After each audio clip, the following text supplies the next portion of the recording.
In that moment, I was like, totally, I've been obsessed with notebooks ever since, and I do love it. I've got a really nice one at home, but I've also got this, which is actually brilliant because it's a diary, but it's got, you can see how much I've bashed it. I've had to tape it back together, but it's great because it's got like space to write as well, so you can see. So I've got things that I'm doing, and then all my little bits of notes and ideas and bits of poems, which invariably causes me great confusion because then I go, what was I doing? And it's lost in the middle of something else I've written. But I quite like mixing it all up. But yeah, no, my obsession, I'm really obsessed with sort of my childhood and things from when I was a little kid, and I did a show called Growing Up an Alien, which is a book, and it was like a poetry and music show. And the musician that I worked with, Janie Armour, who's brilliant, we sort of have decided that we want to do a CD together.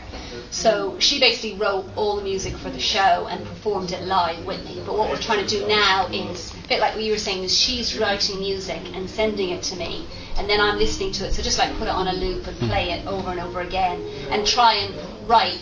It's not like lyrics, so it's not like in time to the music or anything, but just like really soaking up the atmosphere of what she's saying and what she's talking about, and trying to kind of write things in response. And it's great now because then I can just record it really roughly on my little garage band and send it off to her. And then in the summer we're gonna like go into a studio and do it properly. But it's just really nice. I'm really obsessed with how poetry and music can connect.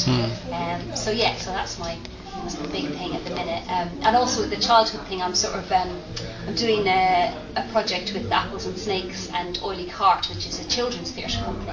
So I'm sort of starting to write. I've always wanted to write kind of kids' poems, and I've never had a chance to do it before.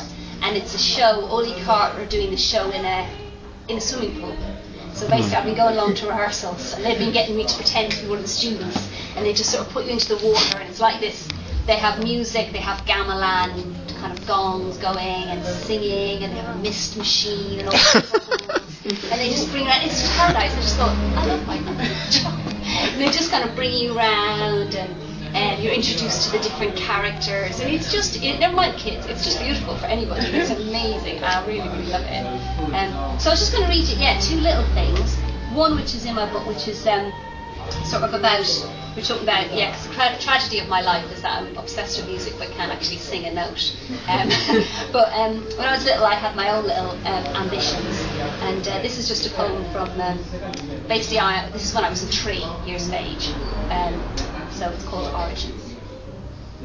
I start to contemplate my own future, proudly announcing, when I grow up, I want to be a hooker.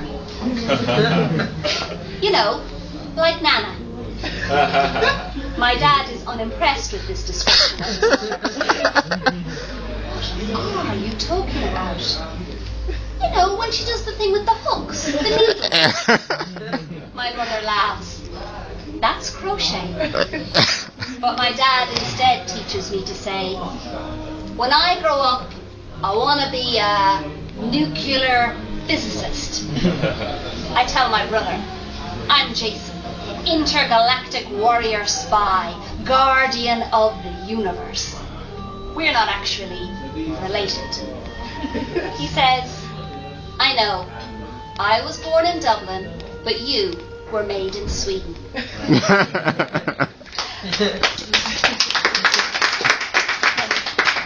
And my book is all about sort of, I was born in Sweden, and then my family moved around a lot. So a lot of the CD and what we're working on is a lot of, I think it's going to be quite sort of romantic, it's quite sort of sappy, love stuff, but also about the idea of journey and travelling. And I've got a new collection that's coming out in September, a poetry collection, and I'm going to call it Turn the Clocks Upside Down.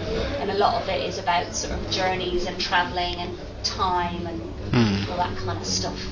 But I thought I'd read it for fun, just because I just started writing these children's poems. This is a little kid's poem that I've just written, and it's called "What Are Bubbles Made Of?" There's loads of bubbles in the show. You see, they blow these bubbles over the pool, and you get to pop the bubbles. It's fantastic. Anyway, what are bubbles made of?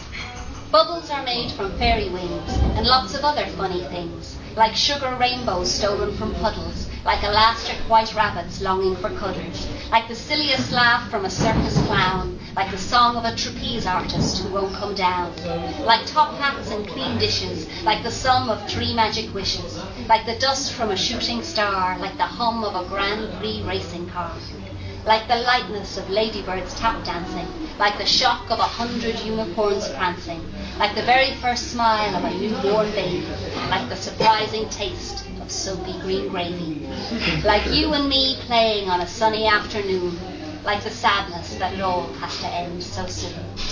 Beautiful.